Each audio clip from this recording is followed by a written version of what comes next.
से आए हमारे लोकप्रिय पूर्व मंत्री और मेरे बहुत ही आदरणीय माननीय श्री भगवत शरण गंगवार जी हमारे साथ मौजूद, बरखेड़ा से हमारे प्रत्याशी हमारे भाई श्री हेमराज वर्मा जी, बीसलपुर से सम्मानित बहन दिव्या गंगवार जी, पूरनपुर से हमारी बहन आरती महेंद्रू जी, हमारे साथ इस मुख्य मंच पर मौजूद सभी समाजवादी पार्टी के जिला स्तरीय और प्रदेश स्तरीय वरिष्ठ कार्यकर्ताओं, वरिष्ठ पदाधिकारियों और हमारे साइड के मंच में जिसे बार बार छोटा मंच कह के लोग संबोधित कर रहे हैं, उस छोटे मंच पर मौजूद सभी बहुत बड़े बड़े हमारे कार्यकर्ताओं, आप सभी इतने वरिष्ठ हैं। मैं आपकी मेहनत को, आपके त्याग को नमन करता हूं साथियों, और आपको विश्वास दिलाता हूं कि आपका ये मंच जरूर छोटा है, लेकिन मेरे हृदय में आपका स्थान बहुत ऊंचा है साथियों, बहुत ऊंचा है। और उनसे बढ़के हमारे केवल एक छोटे से संदेश पर, केवल 24 घंटे के समय पर बहुत कुछ मैं व्यवस्था नहीं कर पाया कि कुछ लोगों को इशारा कर पाया, कुछ लोगों को इशारा भी नहीं कर पाया। हमारे समाजवादी पार्टी के एक एक जाबाज सिपाहियों आज आपकी उपस्थिति में मुझे ऐसा कर्जदार किया है कि जिंदगी भर इस चीज को नहीं भूलूंगा और सोच समझ आपकी इसको लौटाने का काम करूंगा साथियों। हमारे साथ यहाँ जनसभा में मौजूद सभी हमारे सम्मानित बुजुर्ग, माताएं, बहनें, हमारे नौजवान साथियों और हमारे पत्रकार साथियों और हमारी सुरक्षा में लगे हुए सभी सुरक्षा कर्मियों और जिनका नाम यहाँ पे छूट रहा हो, हमारे राष्ट्रीय अध्यक्ष जी का आगमन यहाँ पे हो चुका है।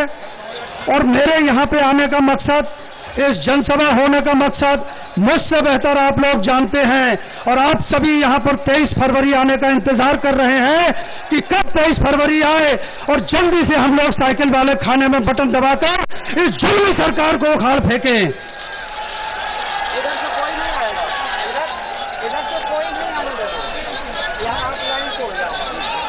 मैं अपने सभी जिले के सभी सम्मानित साथियों से, अपने सभी समर्थकों से केवल ये अपील करता हूं कि न केवल मुझे 127 सदर विधानसभा पीलीभीत में समर्थन करें, मेरे हाथ मजबूत करें, वरन बरखेड़ा में जो मेरे भाई हैं श्री हेमराज वर्मा जी, अगर मुझसे जरा सी भी मोहब्बत रखते हो तो भाई हेमराज वर्मा जी के हाथों को मजबूत करना है, बीसलपुर में बहन दिव्या जी के हाथों को मजबूत करना है, पूरनपुर में बहन आरती महेंद्रू के हाथों को मजबूत करना है, तब मैं समझूंगा कि आप लोगों ने मेरा भरपूर समर्थन किया साथियों।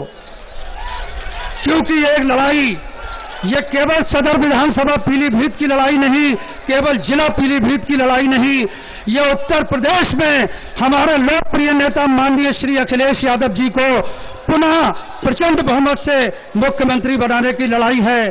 अब चूंकि हमारे माननीय अध्यक्ष जी आ चुके हैं, तो मैं अपनी बात को शॉर्ट करते हुए एक बार फिर हमारे सभी सम्मानित वरिष्ठ नेताओं को और यहाँ पंडाल में उपस्थित सभी समाजवादी के सम्मानित साथियों का बहुत बहुत धन्यवाद करते हुए और 23 तारीख को साइकिल वाले खाने में बटन दबाने की अपील करते हुए अपनी बात समाप्त करता हूँ। जय समाजवाद, जय भारत, समाजवादी पार्टी जिंदाबाद, अखिलेश यादव जिंदाबाद।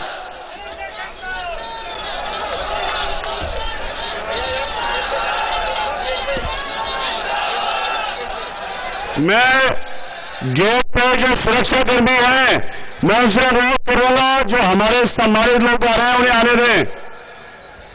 ये जो है घपला ना करें सुरक्षा कर्मी साथियों। अब मैं हमारे बीच डॉक्टर संजय राय जी यहाँ मौजूद हैं, मैं उनसे अनुरोध करूंगा कि वो आए और अपने विचार रखें। डॉक्टर संजय राय।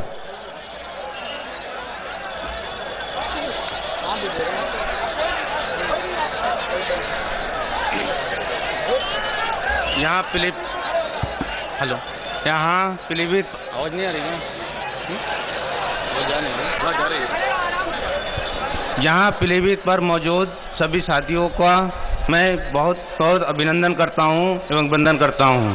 भाइयों, हम लोगों का जो समाज है, समाज में बहुत सारी दिक्कतें हैं और ये जुल्मी सरकार जो है और बहुत समस्याएं परेशान कर रहे हैं, जैसे किसानों को परेशान हो रहा है और बेरोजगार हैं, व्यापारी परेशान है, हर वर्ग के लोग परेशान हैं और हम ये चाहते हैं कि हर वर्ग खुश रहे और इस चुनाव में अखिलेश जी को मुख्यमंत्री बनाकर प्रदेश का मुख्यमंत्री बनाएं। जय हिंद, जय भारत, जय समाजवाद।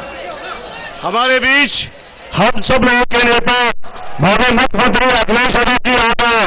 अखिलेश यादव जिंदाबाद, समाजवादी पार्टी जिंदाबाद, अखिलेश यादव जिंदाबाद, समाजवादी पार्टी जिंदाबाद, अखिलेश यादव जिंदाबाद, समाजवादी पार्टी जिंदाबाद, अखिलेश यादव जिंदाबाद, समाजवादी पार्टी जिंदाबाद।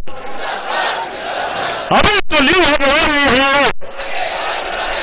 अभी तो ली अगराई है, समाजवादी पार्टी जिंदाबाद, अखिलेश यादव जिंदाबाद, समाजवादी पार्टी जिंदाबाद, अखिलेश यादव जिंदाबाद, समाजवादी पार्टी जिंदाबाद, अखिलेश यादव जिंदाबाद, अखिलेश यादव जिंदाबाद, समाजवादी पार्टी जिंदाबाद, अखिलेश यादव जिंदाबाद, अखिलेश यादव जिंदाबाद, समाजवादी पार्टी जिंदाबाद, अखिलेश यादव जिंदाबाद, समाजवादी पार्टी जिंदाबाद, अखिलेश यादव जिंदाबाद, समाजवादी पार्टी जिंदाबाद, अखिलेश यादव जिंदाबाद, समाजवादी पार्टी जिंदाबाद।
मैं 128 विधानसभा से पूर्व मंत्री हेमराज वर्मा जी से अनुरोध करूंगा कि वो आए और अपने विचार रखें।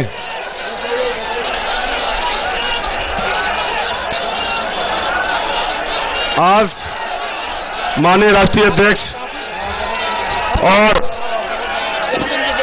पुनः होने वाले इस प्रदेश के मुख्यमंत्री माननीय अखिलेश यादव जी का पीलीभीत की सरजमी पर और इस जर्मन राष्ट्र के इंटर कॉलेज के मैदान में जहां आपने इसका जीर्णोद्धार किया था, इस सरजमी पर आपका स्वागत और अभिनंदन करता हूं। और यहां पर मौजूद हमारे डॉक्टर शैलेंद्र गंगवार जी जो हमारे प्रत्याशी हैं और दिव्या गंगवार जी 130 से प्रत्याशी हैं, आरती महेंद्र जी 129 से प्रत्याशी हैं, पूर्व मंत्री भगत सिंह गंगवार जी, एमएलसी अमित यादव रिंकू जी, डॉक्टर नफीस जी, जिला अध्यक्ष जगदीश सिंह जग्गा जी, यूसुफ कादरी जी महासचिव, अगम मौर्य जी बरेली के जिला अध्यक्ष, कुलदीप सिंह भुल्लर जी, सत्यनारायण सिंह जी, नदीम मलिक जी, संजय राय जी, नफीस अंसारी जी और आजम मीर खान साहब तथा मंच पर मौजूद हमारे सभी सम्मानित नेतागण, यह कार्यक्रम में मौजूद हमारी पार्टी के सभी सम्मानित नेता कार्यकर्ता और यहाँ पर मौजूद हमारे सभी सम्मानित बुजुर्ग नौजवान साथियों, माताओं बहनों और मीडिया के हमारे समस्त प्रतिनिधिगण। आज जो हमारे युवाओं में जो जोश और उत्साह दिख रहे हैं, निश्चित तौर पर ये आपका जोश और उत्साह इस बात का सूचक है कि इस बार पीलीभीत में समाजवादी पार्टी की 4 सीटें जीतने जा रहे हैं। और साथ ही साथ में जो सिक्योरिटी लोग भाजपा गेट पर है, इतनी हजारों की भीड़ बाहर खड़ी हुई है, उन सबको आने दें, सबको आने दें। बस कुछ ही दिनों की ये सरकार बची है, इतनी तानाशाही ठीक नहीं है, सबको आने दीजिए। और माननीय अखिलेश यादव जी आपके बीच में है और इन्होंने इस प्रदेश को जो मुकाम दिया था, कहीं न कहीं इन 5 सालों में हमारा प्रदेश पिछड़ गया है। जहां किसानों पर अनगिनत अत्याचार हुआ, किसानों ने अगर अपना एमएसपी मांगी, अपनी सहायता मांगी, उन पर गाड़ियां चला दी गई, उन पर गोलियां चला दी गई, मुकदमे लिख दिए गए। बहन बेटियों ने अगर न्याय मांगा तो उनके ऊपर, उनके परिवार वालों के ऊपर गाड़ियां ट्रक चला दिए गए और अनगिनत बेटियों के साथ बलात्कार, गैंगरेप की घटनाएं, रातों रात बेटियों को जिंदा जला दिया गया। युवाओं ने अगर रोजगार मांगा तो उन पर लाठियां बरसाई गई, उन पर मुकदमे लिखे गए। छोटा व्यापारी परेशान, हर वर्ग को कहीं न कहीं इस भाजपा सरकार ने परेशान करने का काम किया है। इतना दमन अंग्रेजों के समय भी नहीं हुआ जितना इन 5 सालों में इस भाजपा सरकार में हुआ है। मैं बहुत कुछ बोलने हमेशा बोला हूं आपके बीच में, लेकिन मैं अब अपना पूरा समय माननीय राष्ट्रीय अध्यक्ष जी को देना चाहता हूं। उनकी और भी सभाएं हैं, बस वो हमारे निवेदन पर अगर पीलीभीत आ गए, हमारे लिए यही बड़ी बात है और उनके आने से हमारा हौसला और बड़ा है और प्रचंड बहुमत के साथ हम 4 सीटें इस बार जीतेंगे और पुनः माननीय अखिलेश यादव जी को पुनः इस प्रदेश का मुख्यमंत्री बनाएंगे इस प्रदेश की जनता और प्रचंड बहुमत के साथ हम समाजवादी पार्टी की सरकार बनने जा रही है। बस मैं ज्यादा ना कहकर पुनः आपका स्वागत और अभिनंदन करता हूँ। आप सभी का बहुत बहुत धन्यवाद। जय हिंद, जय भारत, जय समाजवाद।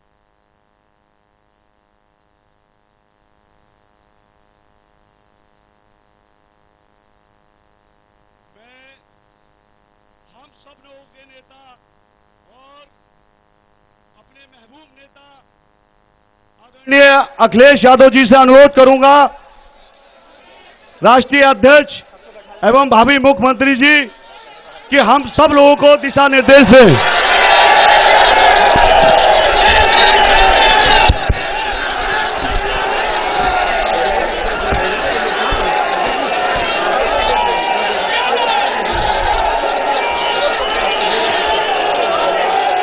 बहुत बहुत धन्यवाद आप सबका। हमारे साथ मंच पर समाजवादी पार्टी के जिलाध्यक्ष जगदेव सिंह जग्गा जी,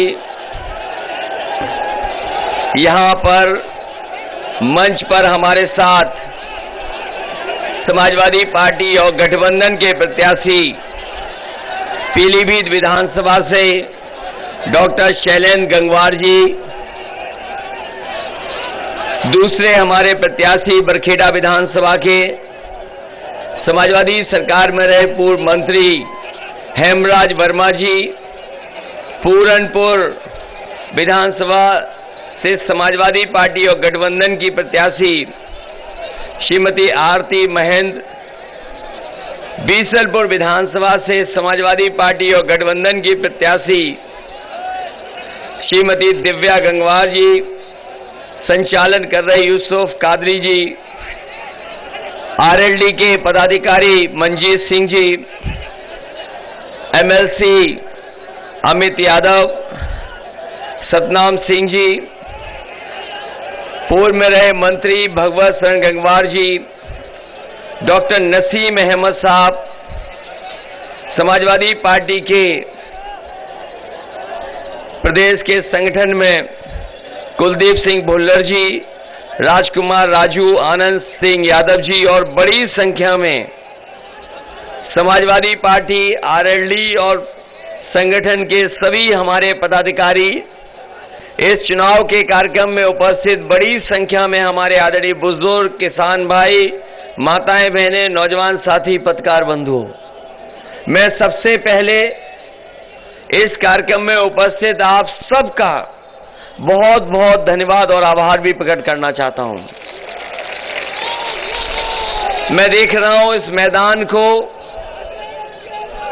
ये पूरा मैदान हमें भरा दिखाई दे रहा है और बड़ी संख्या में लोग अभी भी आ रहे हैं, लगातार आपके कार्यक्रम में शामिल होने आ रहे हैं।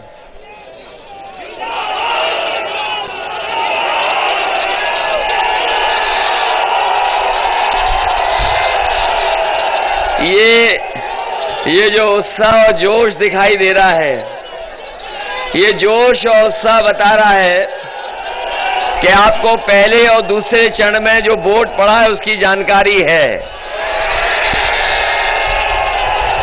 और तीसरे चरण में भी जो वोट पड़ने जा रहा है उसकी भी आपको लगभग जानकारी हो गई होगी। हालांकि पहले दूसरे चरण में ही समाजवादी पार्टी और गठबंधन ने शतक लगा दिया है और मुझे पूरा भरोसा है तीसरे और चौथे चरण का जब मतदान होगा तो एक और सेंचुरी यहां से लग जाएगी। इसका मतलब ये है कि चौथा चरण जब खत्म होगा, गठबंधन को, समाजवादी पार्टी और गठबंधन को यहां की जनता पूरा बहुमत दे चुकी होगी। मैं और बातें करूं उससे पहले हम अपनी पार्टी के बहुत सारे नेता जिनको हमने खोया है, बहुत सारे नेता जिनको खोया है हमने, हम लोगों को उनको भी याद करना चाहिए। जिस समय मैं लखनऊ से चला हवाई जहाज में और जब मैं बरेली में उतरा तो मुझे जानकारी मिली कि समाजवादी पार्टी के बहुत ही वरिष्ठ नेता जो नेताजी के समय से लगातार नेताजी के साथ रहे, अभी लीडर ऑफ अपोजिशन थे, विधान परिषद में हमारी पार्टी के नेता प्रतिपक्ष थे। बड़े दुख की बात है कि आज वो हमारे बीच नहीं रहे हैं, आज उनका देहांत हो गया। हमें दुख है इस बात का कि पार्टी के बहुत वरिष्ठ नेता अहमद हसन जी हमारे बीच नहीं रहे। हमें दुख की बात है इस बात को लेकर के कि जिन्होंने कभी नेताजी के साथ शुरुआत की और वो ऐसे नेता थे कि जिन्होंने नेताजी का साथ जब नौकरी कर रहे थे तब भी दिया और जब नौकरी से रिटायर हो गए वो नेताजी के साथ आ गए, समाजवादी पार्टी के साथ आ गए, कभी उन्होंने साथ नहीं छोड़ा। और समाजवादी पार्टी ने भी, हम लोगों ने भी उनका साथ नहीं छोड़ा, लगातार उन्हें साथ रख करके अगर कहीं भी सम्मान देना पड़ा होगा, सरकार में मंत्री बना करके या और पद पर सम्मान देने का, नेता प्रतिपक्ष बनाने का, तो नेता प्रतिपक्ष भी बनाया। और अभी मुझे याद है, अभी आखिरी में जब उन्हें कोरोना हुआ और कोरोना के बाद वो बीमार रहे, लगातार बीमार रहे, इलाज चलता रहा। जिस समय मैं उन्हें घर पे देखने गया तो वो वही बातें कह रहे थे कि मैंने नेताजी का कभी साथ नहीं छोड़ा, पार्टी का कभी साथ नहीं छोड़ा, मैं आजीवन नेताजी और समाजवादी पार्टी के साथ खड़ा रहूंगा। हमें दुख है इस बात का कि हमने एक ईमानदार नेता खोया है जो विभागों में काम करते रहे, लेकिन उन पर कोई उंगली नहीं उठा सकता था। अभी जब उम्र उनकी 90 हो गई थी तब भी समाजवादी लोगों ने कहा कि इतने उम्र वाले हैं, इन्हें क्यों एमएलसी बना रहे हैं। मैंने उनसे कहा कि ये नेताजी के साथ रहे हैं, ये आजीवन जब तक है तब तक एमएलसी रहेंगे और जिस पद पर हैं उसी पद पर बने रहेंगे, हम इनको हटाएंगे नहीं। वहीं हमने जहां आदरणीय अहमद साहब को खोया हमने आज, वहीं उससे पहले हमारी पार्टी ने यहाँ के बहुत ही नेता, पुराने प्रतिष्ठित और लगातार विधायक भी रहे, समाजवादी पार्टी को मजबूत भी करते रहे, हाजी साहब को हमने खोया। और उन्होंने न केवल पार्टी को मजबूत किया बल्कि अल्पसंख्यक के जब प्रकोष्ठ मैंने बनाया था, उन्होंने जगह जगह जाकर के हमारी पार्टी को मजबूत करने का काम किया। कोरोना के समय पर मेरी उनसे लगातार बातें होती रही, उनसे, उनकी बेटी से। वो चाहते थे कि इलाज हो जाए। वो जिस अस्पताल में थे, एक डॉक्टर गंगवार साहब का अस्पताल था, मैं उन्हें जानता नहीं था, लेकिन मैंने लगातार उनसे फोन पे बात कर करके जो इलाज हो सकता था वो इलाज कराया। बाद में परिवार के लोगों ने कहा कि इन्हें एम्स ऋषिकेश ले चलिए। हम लोगों ने हवाई जहाज की भी तैयारी कर ली, एम्बुलेंस की, लेकिन डॉक्टर लोग तैयार नहीं हुए। वो जाते तो शायद उसी समय उनकी जान चली जाती, लेकिन हमारा साथ उन्होंने छोड़ दिया। अस्पताल में उनकी जान गई, उनकी और उनकी बेटी। हमें दुख है इस बात का कि हमने एक अपनी पार्टी का बड़ा नेता खोया। साथ ही में अभी हाल फिलहाल ही प्रीतम जी को भी हम लोगों ने खो दिया। वो लंबी बीमारी से थे और आखिरी में जब उनसे बात हुई तो उन्होंने कहा कि हमारे परिवार की हमारी बहू है, इनको ही टिकट दे देना। हमने कहा कि आपकी इच्छा जो होगी हम उन्हीं को टिकट देंगे, इसलिए उन्हीं को टिकट दी। इसलिए आखिरी में हम लोग 2 मिनट उन सबके लिए शोक करेंगे, 2 मिनट आखिरी में। और न जाने कितने लोगों को हमने, आपने, परिचित लोगों ने खोया होगा। यहाँ जितने लोग मौजूद हैं, इन्होंने देखा होगा मजदूर कैसे चल करके आए थे जब लॉकडाउन लगा था। बेचारे, उनके लिए कोई इंतजाम नहीं किया सरकार ने। पैदल पैदल पैदल वो पहुंचे, घरों गए, कोई सरकार ने इंतजाम नहीं किया उनका। और उसके बाद जब कोरोना की बीमारी आई, जिस समय जरूरत थी कि लोगों को दवाई मिल जाए, अस्पताल में बेड मिल जाए और सांसों के लिए जो सबसे जरूरी चीज है ऑक्सीजन मिल जाए, लेकिन ये सरकार ऑक्सीजन भी नहीं दिला पाई।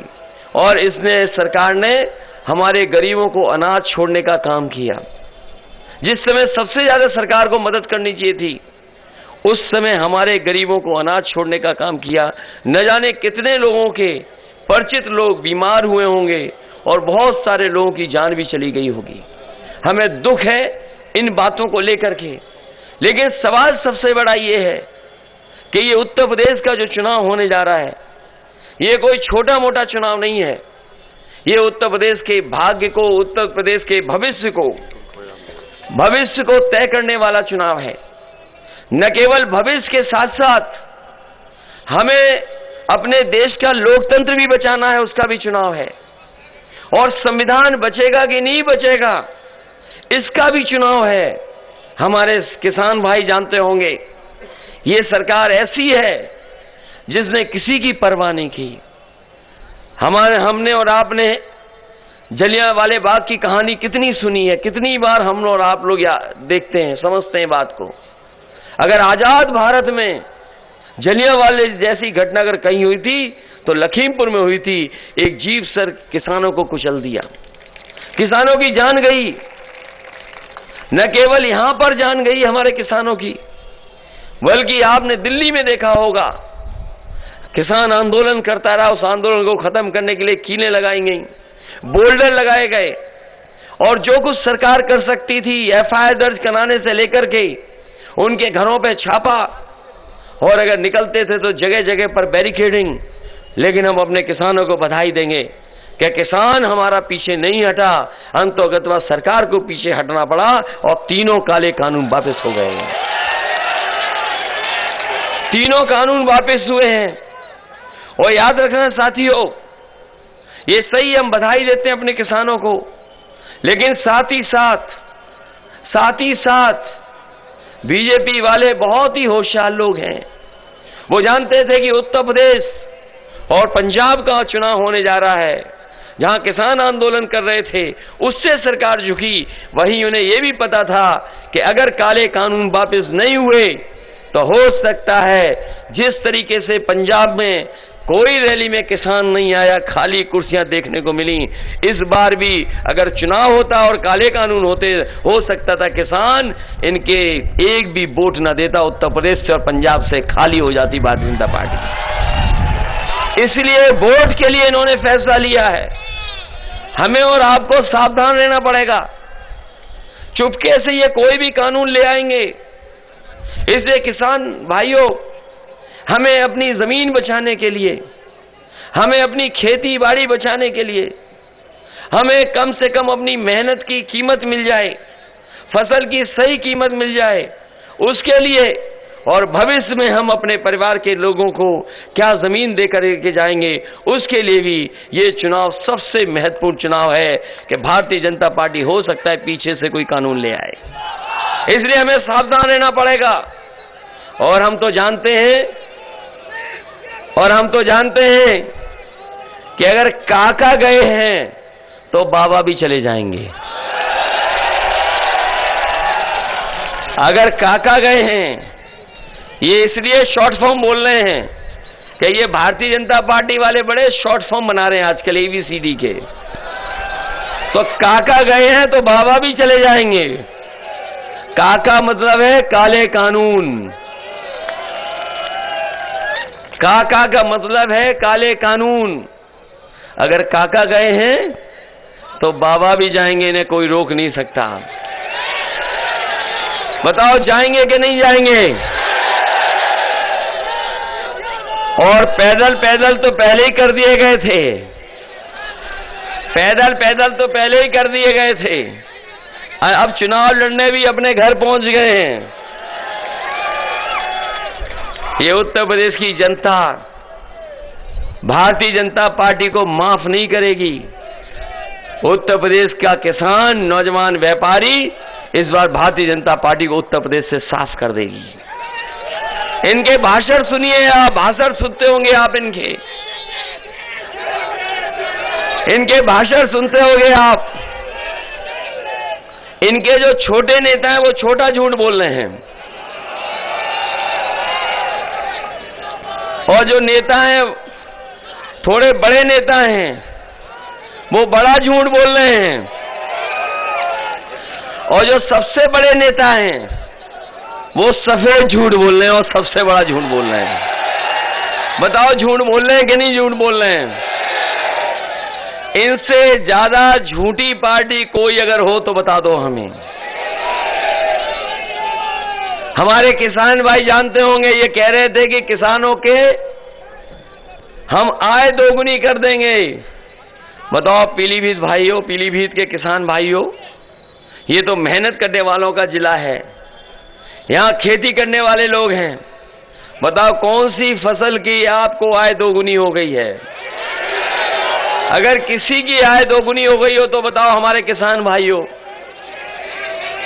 और धान में लूट हो गई कि नहीं लूट हो गई? धान जो खरीदना चाहिए था सरकार ने नहीं खरीदा, न केंद्र लगाए न बनाए, और लूट हो गई। और डीजल महंगा हो गया कि नहीं हो गया? और पेट्रोल कहां पहुंच गया सोचिए आप। ये वही लोग हैं जो कहते थे कि गरीब और चप्पल पहनने वाला हवाई जहाज में चलेगा। याद है कि नहीं याद है? और जब से डीजल पेट्रोल महंगा किया, हमारे गरीब की गाड़ी नहीं चल सकती, मोटरसाइकिल नहीं चल पा रही है। कहां चल पा रही बताओ?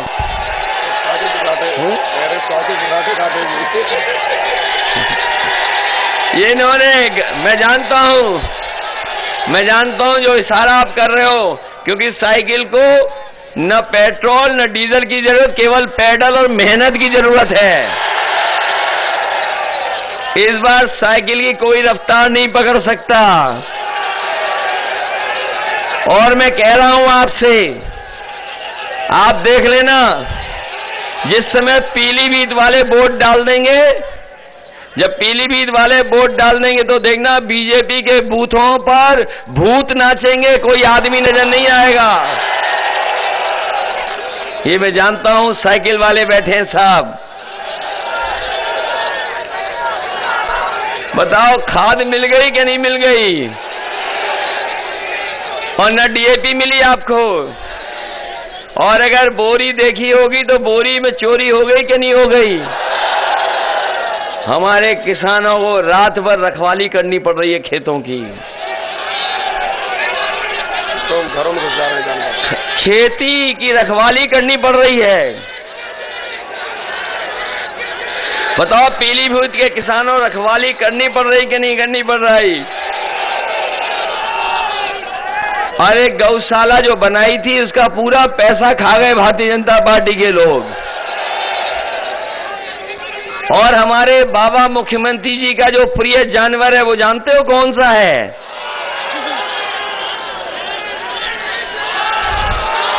बताओ, हमारे बाबा मुख्यमंत्री अपना प्रिय जानवर तक नहीं पकड़ पा रहे हैं, वो मार मार टक्कर लोगों की जान ले रहा है। इसलिए समाजवादी पार्टी ने तय किया है कि अगर सांड के सींग से मरने से किसी की जान जाएगी या जानवर के टकराने से किसी की जान जाएगी तो समाजवादी सरकार बनने पर 5 लाख उस परिवार की मदद करने का काम करेंगे। हमारे बाबा मुख्यमंत्री लखनऊ में बहुत सारे उन्होंने लैपटॉप, टैबलेट और स्मार्टफोन बांटे हैं। बताओ, आप में से किसी को मिला हो तो बता दो। किसी को नहीं मिला। और अभी तक तो हम ये जानते थे कि हमारे बाबा मुख्यमंत्री कंप्यूटर नहीं चला पाते हैं, लेकिन अभी एक उन्होंने तस्वीर लगाई थी स्मार्टफोन से। ये खुद पूरब देख रहे हैं और जनता पश्चिम देख रही है। उस दिन पता लगा कि इन्हें स्मार्टफोन भी चलाना नहीं आता है। और ये जो गर्मी निकालने की बात कर रहे हैं, ये जगह जगह कह रहे हैं कि गर्मी निकाल देंगे, लेकिन वो जानते नहीं है कि इस बार किसान और नौजवान इनकी भाप निकाल देगा। और रही बची भाप, ये हमारे बीएड टेट वाले लोग, 69,000 वाले, शिक्षा मित्र वाले, ये बीएड से लेकर के इन्हें कितना लड़ना पड़ा है। बताओ, आप लोग भाप निकालोगे कि नहीं निकालोगे? और मुझे सुनने में आया था कि शिक्षा मित्र वालों की ड्यूटी नहीं लगा रहे हैं। बीएड टेट वालों की भी समस्या का समाधान अगर कोई करेगा तो हमने अपने मैनिफेस्टो में लिख दिया है कि आपको नौकरी देने का काम भी समाजवादी सरकार में होगा। और इसीलिए आप आभार का भी तख्ती लेकर के आए हैं। इसलिए समाजवादियों को मत भूलना। ये 69,000 वाले आरक्षण घोटाले वाले जानते हैं कि इनके साथ अन्याय हुआ है। ये लखनऊ जब जब गए हैं तो इनको अपमानित होना पड़ा है, इन्हें लाठी खानी पड़ी, इन्हें जेल जाना पड़ा, लेकिन ये लड़ते रहे। हम इनको 69,000 वाले लोगों को बता करके जा रहे हैं कि जो आरक्षण में इन्होंने धोखा दिया है, समाजवादी सरकार बनेगी तो इनकी भी समस्या का समाधान करने का काम समाजवादी लोग करेंगे। इसलिए हम आज से विशेष निवेदन करने आए, अपील करने आए हैं।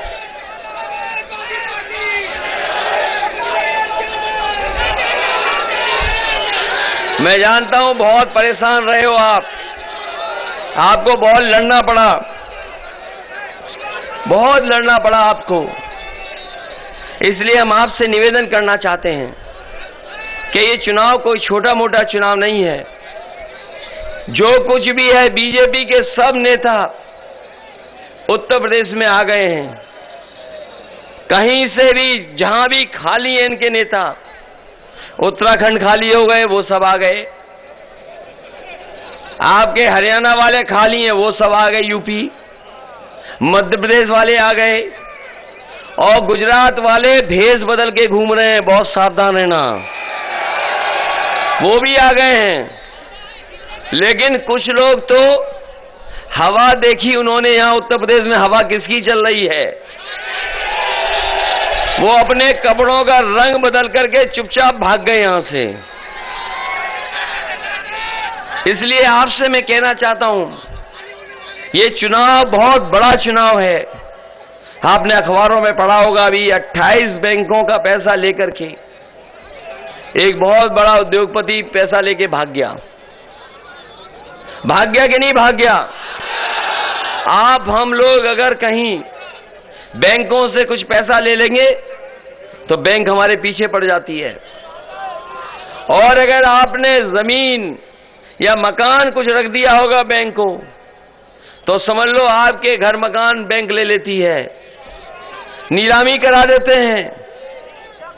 और ये देखिए, इतना बड़ा पैसा लेके भागा है, 28 बैंकों का 22,000 करोड़ से ज्यादा पैसा ले गया और कहीं कोई पता नहीं है कहां गया है। बताओ, ये जो उद्योगपति भागा है वो कहां का है? और आप लोग सब पढ़े लिखे लोग हैं, कोई ये पहली बार भागा है क्या? पहले भी बहुत सारे भाग गए थे। वो जो भागे वो बताओ कहां के थे? तो इसलिए उत्तर प्रदेश को बचाओगे कि नहीं बचाओगे यार? और ये धीमे धीमे सब चीजें प्राइवेट कर रहे हैं। इन्होंने सरकारी हवाई जहाज बेच दिए, हवाई जहाज जहां खड़े होते हैं हवाई अड्डे बेच दिए, रेलगाड़ी बेच रहे हैं। आप पता कर लेना, रेलवे स्टेशन की सब जमीनें बेच दे रहे हैं, ये बंदरगाह बेच रहे हैं, पानी का जहाज बेच रहे हैं। और जानते हो क्यों बेच रहे हैं? क्योंकि ये जानते हैं कि ना रहेगा बांस, तो जब ये कंपनी ही बिक जाएंगी तो आरक्षण किसको देना है? इसलिए सब बेच रहे हैं। बताओ, सावधान रहोगे कि नहीं रहोगे आप लोग?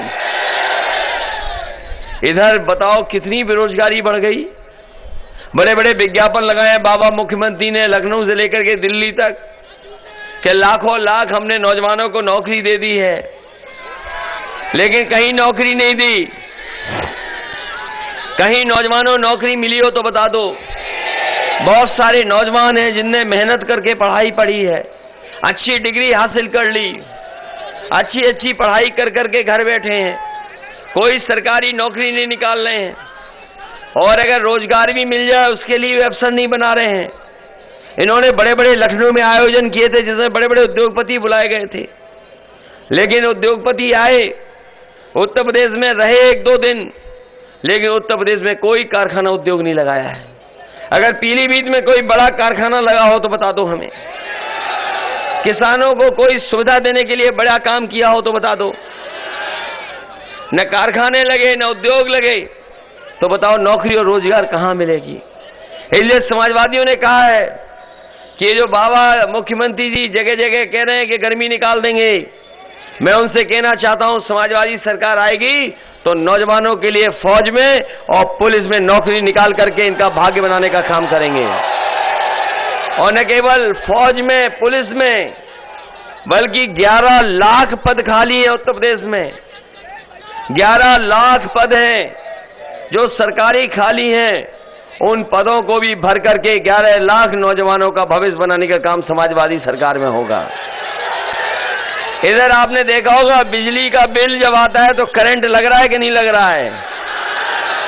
बिजली महंगी कर दी बाबा मुख्यमंत्री ने, और बीजेपी के लोग ने एक भी बिजली का कारखाना नहीं लगाया है। ये बाबा मुख्यमंत्री और बिजली बनाने का एक कारखाना नहीं लगा पाए हैं। बीजेपी ने एक कारखाना बिजली का नहीं लगाया, न जाने कितनी बार जीत गए यहां से, लेकिन पूरे उत्तर प्रदेश में आप जानकारी कर लेना, कोई बड़ा बिजली का कारखाना नहीं लगाया। आज जो बिजली मिल भी रही है, आज जो बिजली आज उपलब्ध है, वो भी समाजवादी सरकार की बनी हुई बिजली है, वही उपलब्ध हो रही है। इन्होंने कोई बिजली का कारखाना नहीं लगाया। और सोचो बाबा जी लगाते भी कैसे? बाबा जी लगाते भी कैसे जिन्होंने 5 साल बिजली का कारखाने का नाम नहीं रट पाया। इधर जब से हमने उनसे कहा कि बताओ बिजली के कारखाने का नाम ही बता दो कम से कम, कई महीने रटने के बाद भी वो नाम नहीं बता पा रहे हैं। समाजवादियों ने जो कारखाने लगाए, आपको हम बता दें पत्रकार साथियों, आप भी पूछ लेना, अगर आज आए हो आपके जिले में तो कहना कि कम से कम बिजली के कारखाने का नाम बता के चले जाओ, और कहां लगाया ये भी बता दो आप। समाजवादियों ने लगाए थे बिजली के कारखाने, जिन कारखानों को लगाया वो बड़े बड़े कारखाने थे, उनको उनके नाम है 3x660 super critical thermal plant.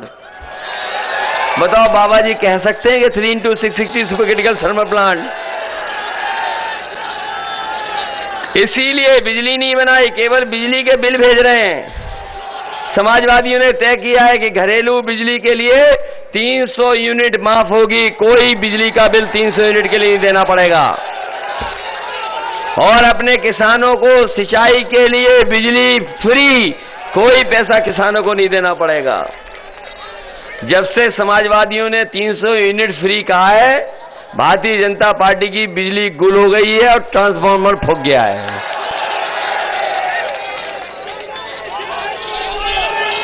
इसलिए आप सबसे बहुत लंबी भी बात की जा सकती थी, लेकिन मैं जानता हूं पीलीभीत के लोगों ने मन बना लिया है प्रॉपर्टी को जिताने के लिए। बताओ चारों जिताओगे कि नहीं जिताओगे? बरेली वाले जानते हैं कि कितनी सीटें जीत के आ रहे हो? बताओ, पहली बार ऐसा चमत्कार हो रहा है। बरेली सब सीटें जीत रहे हो आप, रामपुर सब सीटें जीत रहे हो आप,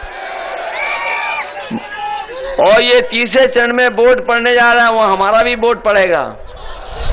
हम भी चुनाव लड़ रहे हैं तीसरे चरण में, तो तीसरे चरण में तो हो गई सफाया इनका, चौथे में आप लोग कर दोगे।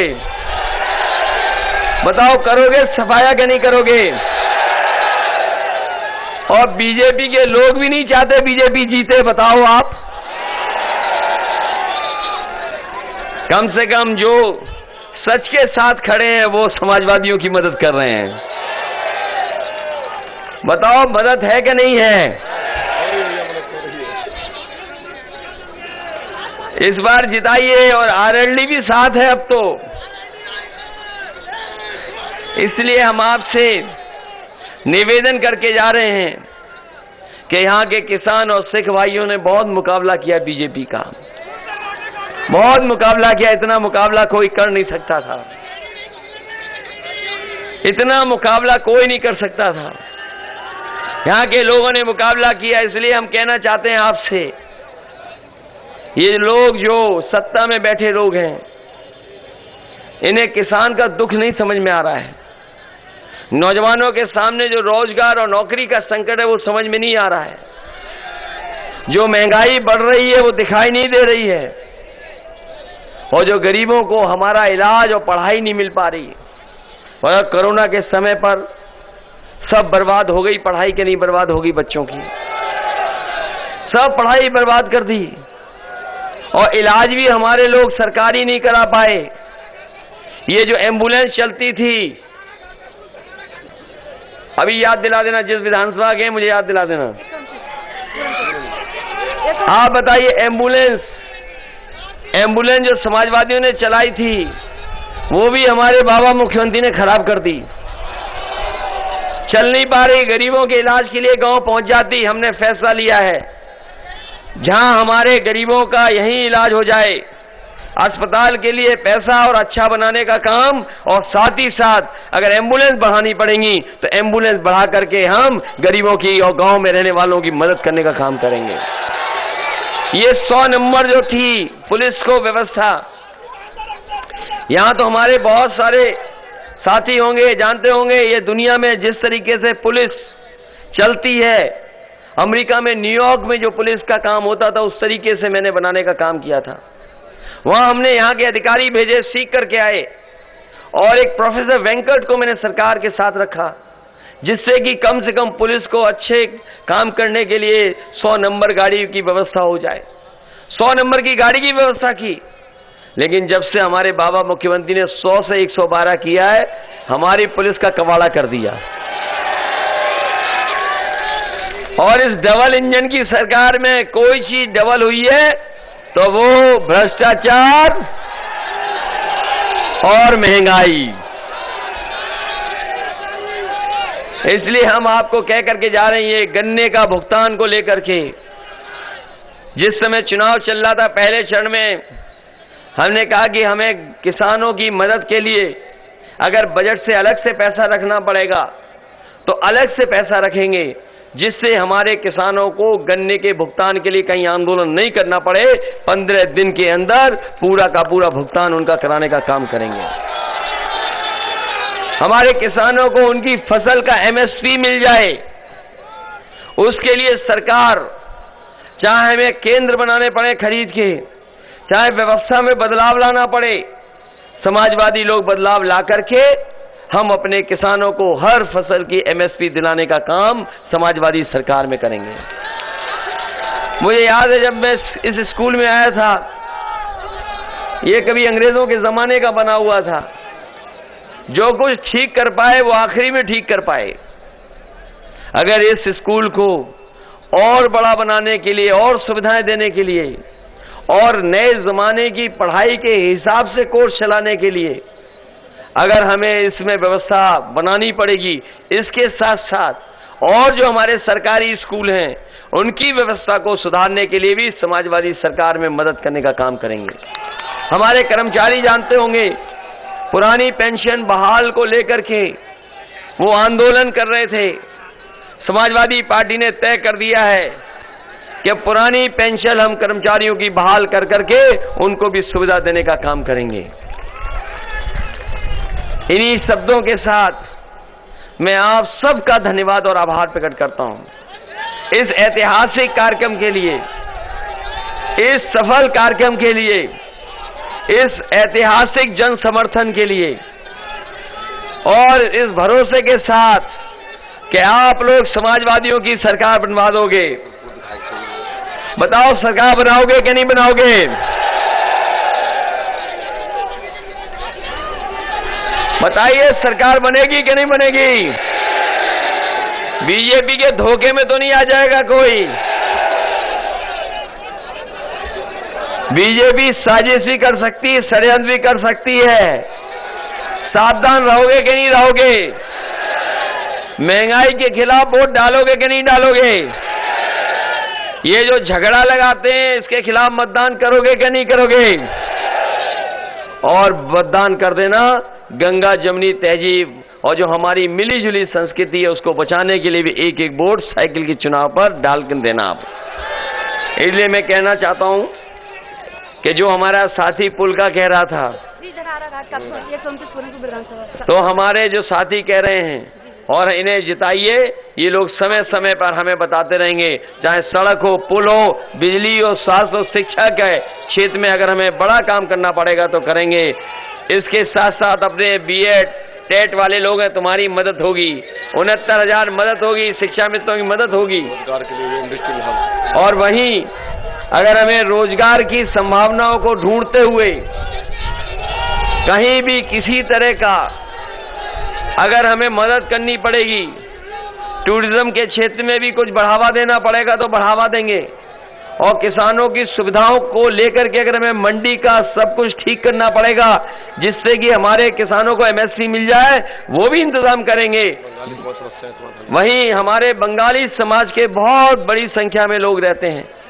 कई सरकारें आई चली गई, उनकी समस्याओं का समाधान नहीं हुआ है। इस बार सरकार बनेगी तो बंगाली समाज के लोगों की हम पूरी ईमानदारी से मदद कर करके उन्हीं सब समस्याओं का समाधान करेंगे। इसलिए आप सबको बहुत बहुत बधाई देते हुए वहीं हम आपसे कहेंगे कि 2 मिनट के लिए हमारे जो नेता हम लोगों ने खोए हैं, पूर्व विधायक गोपाल कृष्ण जी, हाजी साहब, अहमद हसन जी और हमारे पीतम राम जी और तमाम लोग जो हमने नेता खोए हैं पार्टी के, और कोरोना के समय जिन लोगों की जान गई या किसान आंदोलन में जो शहीद हुए, उनके लिए 2 मिनट का मौन रख करके हम उनको याद करेंगे।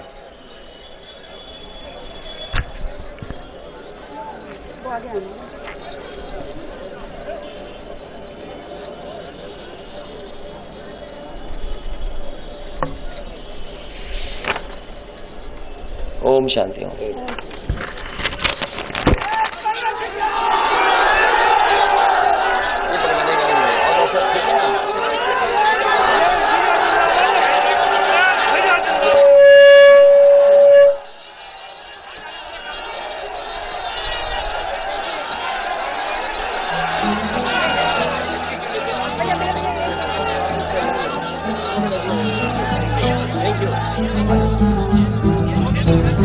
कायल है बस कर्मों का,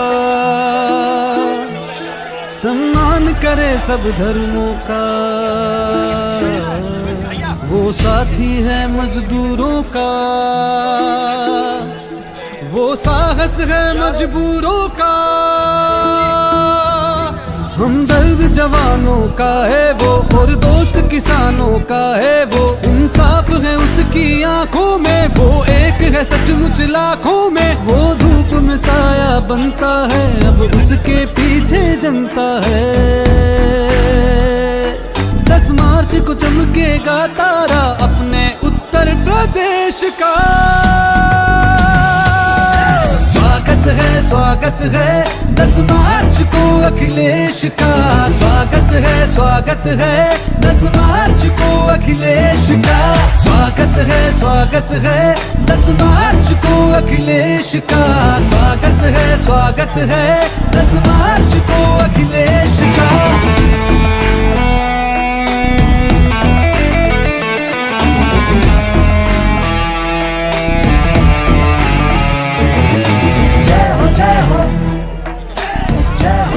अखिलेश की